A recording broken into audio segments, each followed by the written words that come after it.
ओम शांति। आज है 1 मई 2026 की प्रातः मुरली के मुख्य पॉइंट्स। कर्म तो जरूर करना ही है, लेकिन गृहस्थ व्यवहार में रहते भी मुझे याद करो। बुद्धि का योग सदा एक बाप के साथ लगा रहे। मुख्य बात है ही याद की। तुम याद नहीं करेंगे तो अंदर जो कट चढ़ी हुई है वह कैसे निकलेगी। याद से ही खाद निकलती है। ऐसे साजन व ऐसे बाप को कभी नहीं भूलना चाहिए। तुमको स्वर्ग का मालिक बना रहे हैं। बाप तो सब बातें अच्छी से जानते हैं, परंतु कोई की बुद्धि में पूरी रीति नहीं बैठता, तभी तो बाप को भूल जाते हैं। अशरीरी आए थे, अशरीरी हो जाना है। इसीलिए देह सहित देह के सब संबंध छोड़ अपने को आत्मा समझ कर रहो। इस वैराग्य से पूरा वैराग्य होना चाहिए। अब कोई भी कर्म नहीं करो, तुम्हें पुरुषार्थ कर संपूर्ण गुणवान बनना है। अब सुनते हैं महावाक्यों को विस्तार से। मीठे बच्चे, तुमने रावण की मत पर बाप की गिलानी की तो भारत कौड़ी तुल्य बना। अब उसे पहचान कर याद करो तो धनवान बन जाएंगे। प्रश्न: सीढ़ी के चित्र में कौन सा वंडरफुल राज समाया हुआ है? उत्तर: आधा कल्प है भक्ति की डांस और आधा कल्प है ज्ञान की डांस। जब भक्ति की डांस होती है तो ज्ञान की डांस नहीं होती, और जब ज्ञान की डांस होती है तो भक्ति की नहीं। आधा कल्प रावण की प्रारब्ध चलती और आधा कल्प तुम बच्चे प्रारब्ध भोगते हो। यह गुहिया राज सीढ़ी के चित्र में समाया हुआ है। गीत ओम नमः शिवाय। ओम शांति। बाप बैठ समझाते हैं, भक्ति मार्ग में बहुत ही भक्ति का डांस की, ज्ञान की डांस नहीं की। भक्ति की डांस जब होती है तो ज्ञान की नहीं, जब ज्ञान की होती है तो भक्ति की नहीं, क्योंकि भक्ति की डांस उतरती कला में ले जाती है।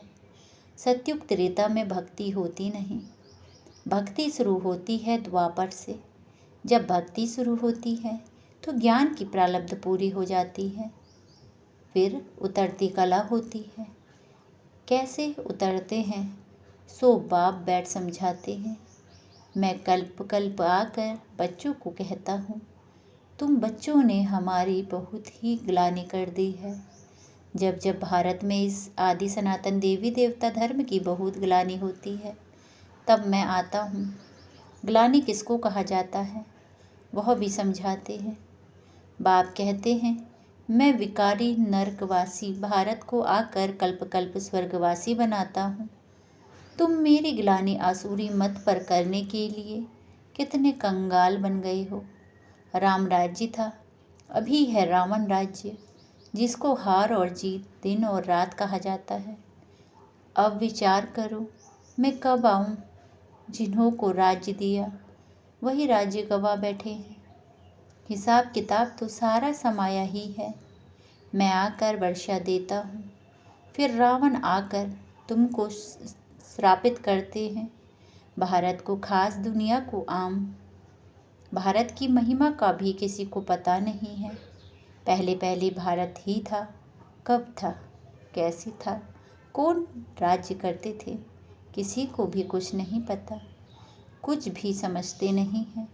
जो देवता थे सकल मनुष्य की सीरत देवताओं की थी। अब सूरत भल मनुष्य की है, सीरत आसुरी है। जिसको समझाते हैं वह समझते नहीं है, क्योंकि पारलौकिक बाप को ही नहीं जानते और ही बैठ गाली देते हैं। बाप की गिलानी करते करते बिल्कुल ही कौड़े तुल्य बन गए हैं। भारत का डाउनफॉल हो गया है। ऐसी हालत जब होती है, बाप कहते हैं, तब मैं आता हूँ। अभी तुम बच्चों को सम्मुख समझा रहा हूँ। कल्प पहले भी ऐसे ही समझाया था। यह दैवी संप्रदाय की स्थापना हो रही है। मनुष्य से देवता बन रहे हैं। मनुष्यों को यह पता ही नहीं है कि बाप कब आते हैं। सतयुग त्रेता में तुम बड़ी खुशी में प्रारब्ध भोगते हो। फिर द्वापर से रावण का श्राप पाते पाते बिल्कुल ही खत्म हो जाते। जैसे देवताएं प्रारब्ध भोगते भोगते त्रेता के अंत में खत्म हो जाते हैं। फिर रावण की आसुरी प्रारब्ध शुरू होती है। भक्ति भी पहले व्यभिचारी थी, फिर व्यभिचारी होती है। सीढ़ी ठीक बनी हुई है, हर एक चीज़ सतो प्रधान सतो रजो तमो बनती है, खाद पड़ती जाती है। तुम बच्चों को समझाया तो बहुत अच्छी रीति जाता है, परंतु धारणा कम होती है। कोई में तो समझाने का बिल्कुल अक्ल ही नहीं है। कोई अच्छे अनुभवी हैं जिनकी धारणा बड़ी अच्छी होती है। नंबरवार तो होते हैं ना, स्टूडेंट एक समान नहीं होते, कुछ ना कुछ नंबर जरूर रखेंगे। कोई को भी समझाना है बहुत सहज। बाप कहते हैं मुझे याद करो, मैं तुम्हारा बेहद का बाप सृष्टि का रचयिता हूँ। मुझे याद करने से तुमको बेहद का वर्षा मिलेगा, याद से ही खाद निकलेगी। सिर्फ यह समझाओ कि तुम भारतवासी सतयुग में सतो प्रधान थे, अभी कलयुग में तमो प्रधान बने हो। आत्मा में खाद पड़ती है, पवित्र होने बगैर कोई वहाँ जा नहीं सकते। नई दुनिया में है ही सतो प्रधान। कपड़ा नया है तो कहेंगे सतो प्रधान, फिर पुराना तमो प्रधान हो जाता है। अभी सबका कपड़ा फटने लायक है, सब जड़ जड़ी बूट अवस्था को पाए हुए हैं। जो विश्व के मालिक थे वही बिल्कुल गरीब बने हैं, फिर उनको ही साहूकार बनना है। इन बातों को मनुष्य नहीं जानते। भारत स्वर्ग था, इन लक्ष्मी नारायण का राज्य था, और सब धर्म वाले तो बाद में आए हैं। बाप तुमको रियल बात बैठ समझाते हैं। गीता का देखो कितना मान है, पढ़ते पढ़ते बिल्कुल ही नीचे गिर गए हैं।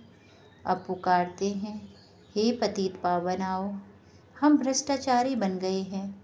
सदगति तो भगवान ही दे सकते हैं, बाकी शास्त्रों में तो सब है भक्ति मार्ग, तुम्हारी बुद्धि में बैठा हुआ है। हम बाबा के ज्ञान से देवता बनते हैं। अब सारी दुनिया से वैराग्य है, सन्यासी भी भक्ति करते हैं, गंगा स्नान आदि करते हैं ना। भक्ति भी सतो प्रधान फिर रजो तमो होती है। यह भी ऐसे है, आधा कल्प ब्रह्मा का दिन और आधा कल्प रात गाई जाती है। ब्रह्मा के साथ जरूर ब्राह्मणों का भी होगा। तुम अभी दिन में जाते हो, भक्ति की रात पूरी होती है। भक्ति में तो बहुत दुख है, उनको रात कहा जाता है। अंधेरे में धक्के खाते रहते हैं भगवान से मिलने के लिए। भक्ति मार्ग में सदगति देने वाला कोई होता नहीं। तुम्हारे सिवाय कोई भी यथार्थ रीति भगवान को नहीं जानते हैं। आत्मा भी बिंदी, परमात्मा भी बिंदी है, यह बात कोई भी समझ ना सके। परमात्मा ही स्वयं आकर ब्रह्म तन से समझाते हैं। उन्होंने फिर भागीरथ बैल के रूप में दिखाया है। अब बैल की तो बात ही नहीं है। बाप सब बातें अच्छी रीति समझाते हैं, परंतु किसी की बुद्धि में पूरी रीति बैठता नहीं। बाप बैठ समझाते हैं, बच्चे मैं तुम आत्माओं का बाप हूँ, तुम मुझे याद करो और वर्षे को याद करो तो तुम्हारे विकर्म विनाश होंगे। फिर भी कहते हो, भूल जाते हैं। वाह, ऐसे साजन व बाप को भूलना चाहिए। स्त्री पति को अथवा बच्चे कभी बाप को भूलते हैं क्या? यहाँ तुम क्यों भूलते हो?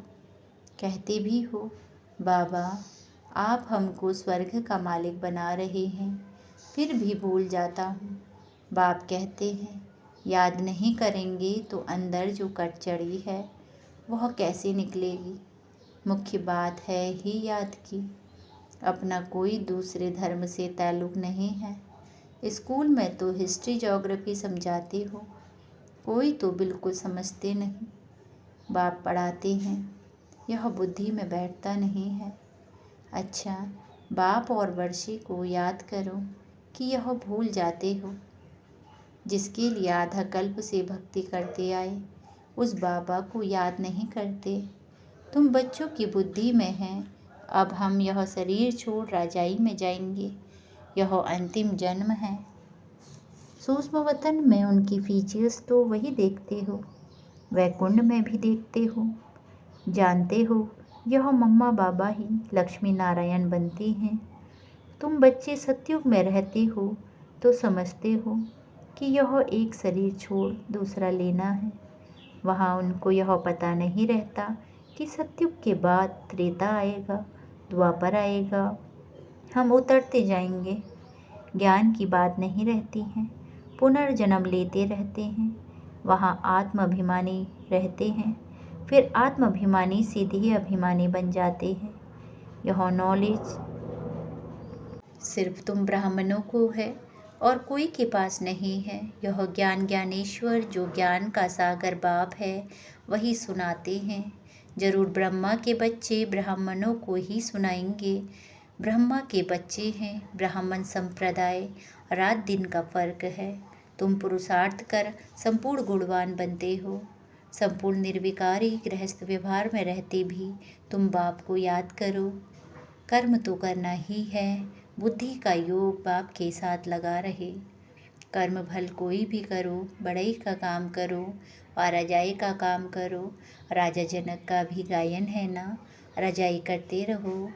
परंतु बुद्धि का योग बाप के साथ लगाओ तो वर्षा मिल जाएगा। बाप कहते हैं मन मना भव, मामी कम याद करो। शिव बाबा कहते हैं सिर्फ शिव कहने से लिंग याद आएगा और तो आप सबके शरीर का नाम लिया जाता है। पाठ शरीर से बजाते हैं। अभी तुमको आत्माभिमानी बनाया जाता है जो आधा कल्प चलता है। इस समय सभी है देह अभिमान में। वहाँ आत्माभिमानी होंगे यथा राजा रानी तथा प्रजा। आयु तो सबकी बड़ी होती है। यहाँ सबकी आयु कम है तो बाप सम्मुख बैठ बच्चों को कितना कितना और कितना अच्छी रीति समझाते हैं। हे आत्माओं, क्योंकि आत्मा ज्ञान लेती है, धारणा आत्मा में होती है। बाबा को शरीर तो है नहीं, आत्मा में सारा ज्ञान है। आत्मा भी स्टार है, बाबा भी स्टार है।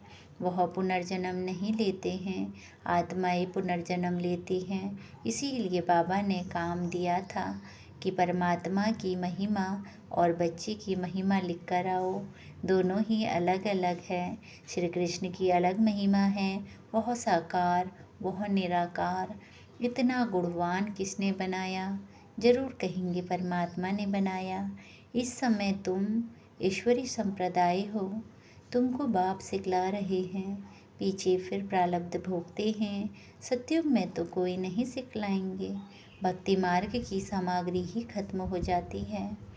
इस दुनिया से वैराग्य भी चाहिए, अर्थात देह सहित देह के सब संबंध छोड़ अपने को अशरीरी आत्मा समझना है। नंगे आए थे, नंगे जाना है। यह पुरानी दुनिया खलास हो जानी है। हम सब नई दुनिया में जाने वाले हैं। बस यह याद की मेहनत करते रहो। इसमें ही फेल हो जाते हैं, याद करते नहीं हैं। जो भी समझने के लिए आते हैं उनको भी यह समझाना है। शिव बाबा ब्रह्मा द्वारा कहते हैं कि मुझे याद करो, तो याद से तुम्हारी खाद निकल जाएगी। तुम विष्णुपुरी के मालिक बन जाएंगे। विष्णुपुरी ही स्वर्गपुरी है। जो जितना हो सके बाप को याद करो। जिस बाप को आधा कल्प याद किया है वह सम्मुख आए हैं, कहते हैं मुझे याद करो। उनको कोई भी नहीं जानते, खुद ही आकर अपना परिचय देते हैं। मैं जो हूँ, जैसा हूँ, ऐसा कोई बिरला जानते और निश्चय करते हैं। निश्चय कर लेते हैं तो पुरुषार्थ कर वर्षा पा लेते हैं। शिव बाबा कहते हैं मुझे याद करने से ही तुम्हारे विकर्म विनाश होंगे और तुम पवित्र बन पवित्र दुनिया के मालिक बनेंगे। विकर्म कोई भी नहीं करना है। अच्छा मीठे मीठे सीखे रहते बच्चों, प्रति माता पिता बाप दादा का याद प्यार और गुड मॉर्निंग। रूहानी बाप की रूहानी बच्चों को नमस्ते। नमस्ते बाबा नमस्ते। सदा रहो हंसते, सदा रहो हंसाते। वाह बाबा वाह, वाह ड्रामा वाह, वाह हमारा श्रेष्ठ परिवार वाह, वाह ब्राह्मण परिवार वाह।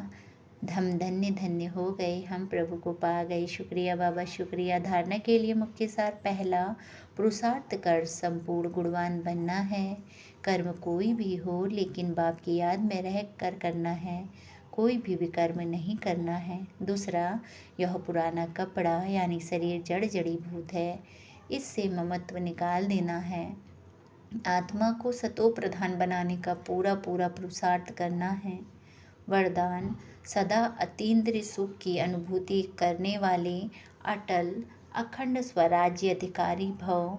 सदा अतीन्द्रिय सुख की अनुभूति करने वाले अटल अखंड स्वराज्य अधिकारी भव। विस्तार, जो बच्चे संगम युग पर अतीन्द्रिय सुख का वर्षा सदा काल के लिए प्राप्त कर लेते हैं, अर्थात जिनका बाप की विल पर पूरा अधिकार होता है, वे विल पावर वाले होते हैं, उन्हें अटूट अटल अतीन्द्रिय सुख की अनुभूति होती है। ऐसे वारिश अर्थात संपूर्ण वर्षे के अधिकारी ही भविष्य में अटल अखंड स्वराज्य का अधिकार प्राप्त करते हैं। आज का स्लोगन है, जहाँ मेरापन आता है वहाँ बुद्धि का फेरा हो जाता है। जहाँ मेरापन आता है वहाँ बुद्धि का फेरा हो जाता है। मातेश्वरी जी के अनमोल महावाक्य की चढ़ती कला और गिरती कला की मुख्य जड़ क्या है? बहुत मनुष्य यह प्रश्न पूछते हैं कि जब इतना पुरुषार्थ कर जीवन मुक्ति पद को पाते हैं तो फिर वहाँ क्या कारण बनता जो हम नीचे गिरते हैं। बल हम कहते हैं कि यह हार और जीत का खेल है, इसमें चढ़ती कला और उतरती कला होने का भी कोई कारण जरूर है, जिस कारण के आधार पर यह खेल चलता है। जैसे पुरुषार्थ से हम चढ़ रहे हैं, वैसे गिरने का भी कारण जरूर है। अब कारण भी कोई बड़ा नहीं है, जरा सी भूल है। जैसे परमात्मा कहता है, मुझे याद करो तो मैं तुमको मुक्ति जीवन मुक्ति पद दूंगा। जैसे ही हम बॉडी कॉन्शियस हो परमात्मा को भूलते हैं तो गिरते हैं, फिर वाम मार्ग में चले जाते हैं, फिर 5 विकारों में फंसने से दुख उठाते हैं। तो यह हुआ अपना दोष, ना कि रास्ता का दोष है। जो लोग कहते हैं दुख सुख परमात्मा ही देता है, यह कहना बिल्कुल रॉन्ग है। बाबा सुख रचता है, ना कि दुख रचता। बाकी हम श्रेष्ठ कर्म से सुख उठाते हैं और भ्रष्ट कर्म से दुख भोगते हैं। बाकी अच्छे कर्म का फल और बुरे कर्म का फल दंड परमात्मा द्वारा अवश्य मिलता है। परंतु ऐसे नहीं कहेंगे कि सुख दुख दोनों परमात्मा देता है। नहीं, परमात्मा तो चढ़ती कला में हमारे साथ है, बाकी गिराने वाली माया है। कॉमन रीति में भी कोई साथ अथवा मदद लेते हैं सुख के लिए, बाकी दुख उठाने के लिए कोई किसी का साथ नहीं लेते। बाकी तो जैसा जैसा कर्म वैसा वैसा फल की रिजल्ट। तो इस ड्रामा के अंदर दुख सुख का खेल अपने कर्मों के ऊपर बना हुआ है, परंतु तुच्छ बुद्धि मनुष्य इस राज को नहीं जानते। अच्छा, ओम शांति। अव्यक्त इशारे, सदा अचल अडोल एक रस स्थिति का अनुभव करो। समय प्रमाण, अब सदा अचल अडोल सर्व खजानों से संपन्न रहो। थोड़ा भी डगमग हुए तो सर्व खजानों का अनुभव नहीं होगा। बाप द्वारा मिले हुए खजानों को सदा कायम रखने का साधन है सदा अचल अडोल रहना। अचल रहने से सदा ही खुशी की अनुभूति होती रहेगी। जैसे विनाशी धन नाम मान शान कुर्सी आदि मिलती है तो खुशी होती है ना, यह तो अविनाशी खुशी है। लेकिन यह खुशी उसे रहेगी जो अचल अडोल एक रस स्थिति में रहेंगे। अच्छा, ओम शांति।